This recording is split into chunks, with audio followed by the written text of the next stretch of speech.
سچ میں دل کا اطمینان تو بس اللہ کی یاد میں ہے۔ وہ گرمیوں کی ایک تپتی دوپہر تھی۔ دفتر سے میں نے چھٹی لی ہوئی تھی کیونکہ گھر کچھ ضروری کام نپٹانے تھے۔ میں بچوں کو کمپیوٹر گیم کھیلنا سکھا رہا تھا کہ باہر سے بیل بجی۔ کافی دیر کے بعد دوسری بیل ہوئی تو میں نے جا کر دروازہ کھولا۔ سامنے میری ہی عمر کے ایک صاحب کھڑے تھے۔ السلام علیکم۔ انہوں نے بہت نہایت مہذب انداز میں مجھے سلام کیا۔ پہلے تو میرے ذہن میں خیال گزرا کہ یہ کوئی چندہ وغیرہ لینے والے ہیں۔ ان کے چہرے پر داڑھی خوب سج رہی تھی اور لباس سے وہ چندہ مانگنے والے تو ہرگز نہیں لگ رہے تھے۔ جی فرمائیے، میں نے پوچھا۔ آپ طاہر صاحب ہیں؟ جی، میں نے مختصر جواب دیا۔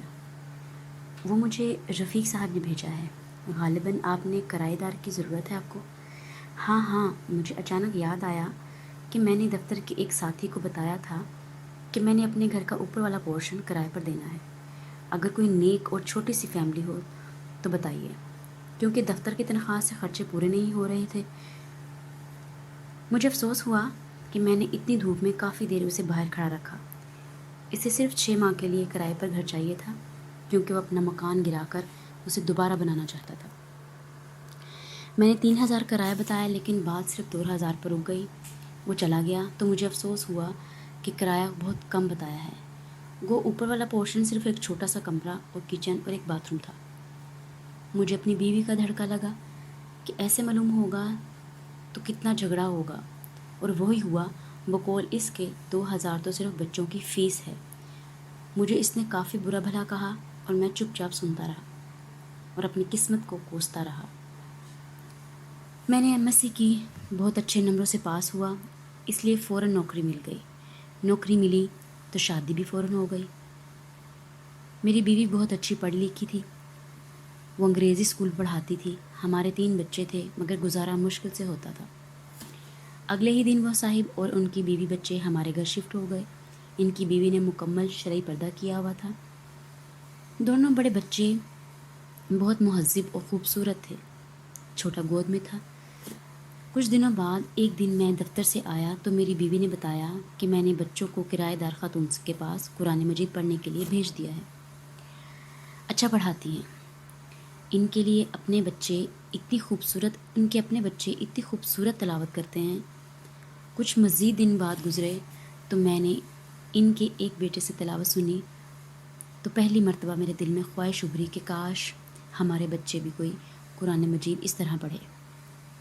ایک دن میں باہر جانے لگا تو اپنی بیوی سے پوچھ ہی لیا کہ پارلر چلو گی؟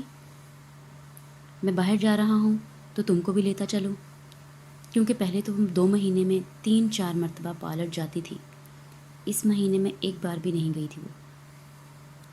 اس نے جواب دیا، پارلر فضول خرچی ہے۔ جتنی خوبصورتی چہرے پر 5 وقت وضو کرنے کے بعد، نماز پڑھنے کے بعد اور تلاوت کرنے کے بعد آتی ہے، اگر زیادہ ضرورت ہو تو گھریلو استعمال کی چیزوں سے ہی چہرے پر نکھار رہتا ہے۔ ایک روز میں کیبل پر ڈرامہ دیکھ رہا تھا تو اچانک میرے بیٹے نے مجھے بتائے بغیر ٹی وی بند کر دیا اور میرے پاس آ کر بیٹھ گیا۔ بابا، یہ بیکار کا مشغلہ ہے، میں آپ کو اپنے حضرت محمد صلی اللہ علیہ وآلہ وسلم کے واقعہ سناؤں؟ مجھے غصہ تو بہت آیا، لیکن اپنے بیٹی کی زبانی جب یہ واقعہ سنا تو میرا دل بھر آیا۔ یہ تمہیں کس نے بتایا؟ میں نے پوچھا۔ ہماری استانی محترمہ نے۔ وہ قرآن مجید پڑھانے کے بعد آپ صلی اللہ علیہ وسلم اور صحابہ کرام کے متعلق باتیں کرتی ہیں۔ اپنے گھر کی اور بچوں کی تیزی سے بدلتی ہوئی حالت دیکھ کر میں حیران رہ گیا۔ ایک روز بیوی نے کہا، کیبل کٹوا دیں، کوئی دیکھتا بھی نہیں اور ویسے بھی یہ فضول خرچی اور گناہ ہے۔ چند روز بعد بیوی نے شاپنگ پر جانے کو کہا تو میں بہت خوش ہوا۔ کافی دنوں کے بعد وہ شاپنگ کے لیے تیار ہوئی تھی۔ پہلے میں نے پوچھا کہ کیا خریدو گی؟ برقع۔ کیا؟ میں ہنسا تو وہ بولی، پہلے میں کتنے ہی غیر شرعی کام کرتی تھی، آپ نے کبھی مذاق نہیں اڑایا تھا، اب اچھا کام کرنا چاہتی ہوں تو آپ کو مذاق سوچ رہا ہے۔ میں کچھ نہ بولا۔ پھر چند دن بعد اس نے مجھے کافی سارے پیسے دیے اور کہا فریج کی باقی قیمت ادا کر دیں تاکہ میں مزید قسطیں نہ دینی پڑے ہمیں۔ اتنے روپوں کی بچت کیسے ہو گئی؟ میں نے پوچھا۔ بس ہو گئی، وہ مسکرائی۔